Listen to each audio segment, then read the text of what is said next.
Kali ini kita akan membongkar sebuah ide yang sangat kuat dari buku Shoshana Zuboff, Era Kapitalisme Pengawasan. Ini adalah tentang kekuatan tak kasat mata yang diam-diam membentuk dunia digital kita. Oke, kita mulai dengan satu pertanyaan. Coba deh, ingat-ingat lagi janji awal dari masa depan digital. Dulu kan kita membayangkan sebuah dunia di mana teknologi itu diciptakan murni untuk kita, untuk memberdayakan kita, benar kan? Nah, ini membawa kita ke bagian pertama pembahasan kita. Impian versus kenyataan. Kita akan lihat janji manis rumah pintar dan, apa yang sebetulnya terjadi. Oke, ayo kita kembali ke tahun 2000. Waktu itu, para ilmuwan di Georgia Tech punya visi keren yang disebut Aware Home. Bayangin deh, ini adalah sebuah masa depan digital yang dibangun di atas rasa percaya, di mana Anda sebagai pengguna punya kendali penuh.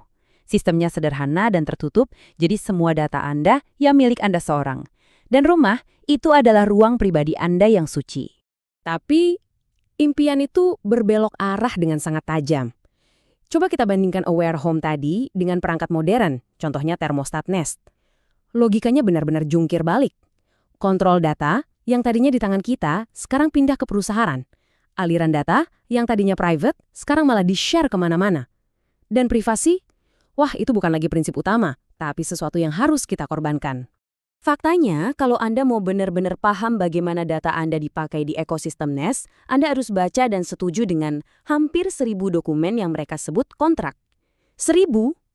Jadi pertanyaan besarnya adalah, kok bisa jadi begini? Apa yang sebenarnya berubah? Pertanyaan tadi membawa kita langsung ke jantung permasalahannya. Ini bukan soal teknologi, tapi soal sebuah tatanan ekonomi yang sama sekali baru. Shoshana Zuboff menamakan sistem ini kapitalisme pengawasan.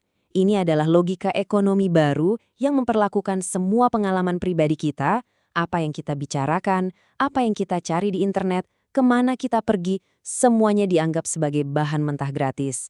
Gratis untuk diambil dan dimanfaatkan demi keuntungan pihak lain. Dan Zuboff benar-benar menekankan betapa seriusnya hal ini. Menurutnya, ini bukan sekedar perubahan kecil-kecilan. Ini adalah ancaman mendasar bagi kemanusiaan kita, sama besarnya seperti ancaman kapitalisme industri terhadap alam ratusan tahun lalu. Ini bukan lagi soal data, tapi soal esensi pengalaman kita sebagai manusia. Jadi, bagaimana persisnya logika baru ini bekerja? Semuanya berpusat pada satu hal, prediksi. Prosesnya itu seperti pabrik dengan 4 langkah. Pertama, pengalaman kita diambil begitu saja, diklaim sebagai bahan mentah gratis.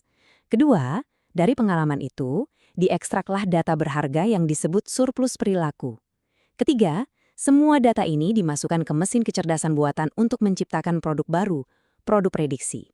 Dan terakhir, produk-produk inilah yang bisa memprediksi perilaku kita yang diperjualbelikan di pasar. Nah, ini yang sering bikin kita salah paham. Mungkin Anda pernah dengar kalau layanannya gratis, berarti kita ini produknya.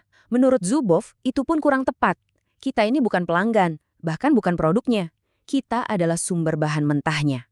Pelanggan yang sebenarnya, mereka adalah perusahaan-perusahaan yang membayar mahal untuk bisa memprediksi dan bahkan mempengaruhi apa yang akan kita lakukan selanjutnya.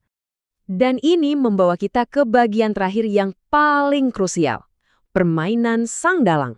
Atau dengan kata lain, siapa sih yang sebenarnya memegang kendali?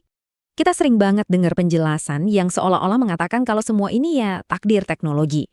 Contohnya nih, mantan CEO Google, Eric Schmidt, pernah bilang kalau mesin pencari memang menyimpan informasi ini, seolah-olah itu adalah fakta teknis yang netral dan tidak bisa dihindari. Tapi itu adalah cara mengalihkan perhatian yang klasik. Itu sama saja dengan menyalahkan alatnya, bukan tangan yang memakainya. Mesin pencari tidak punya kemauan sendiri untuk menyimpan data kita. Sistem ekonomi kapitalisme pengawasanlah yang memerintahkannya untuk melakukan itu demi keuntungan. Jadi, poin terpentingnya adalah ini. Kita harus bisa melihat lebih jauh dari sekedar teknologinya, si bonekanya, untuk menemukan logika ekonomi yang mengendalikannya, yaitu sang dalang. Masalahnya bukan di teknologinya, tapi pada sistem komersial yang menggerakkannya. Dan akhirnya, semua ini meninggalkan kita dengan satu pertanyaan besar yang diajukan Zuboff. Seiring kita membangun peradaban digital ini, apakah tempat ini akan menjadi sebuah rumah yang sesungguhnya, di mana kita punya kendali dan merasa aman? Ataukah kita justru akan menjadi orang asing di dunia kita sendiri, yang terus-menerus diawasi dan diarahkan oleh kekuatan-kekuatan yang tidak terlihat?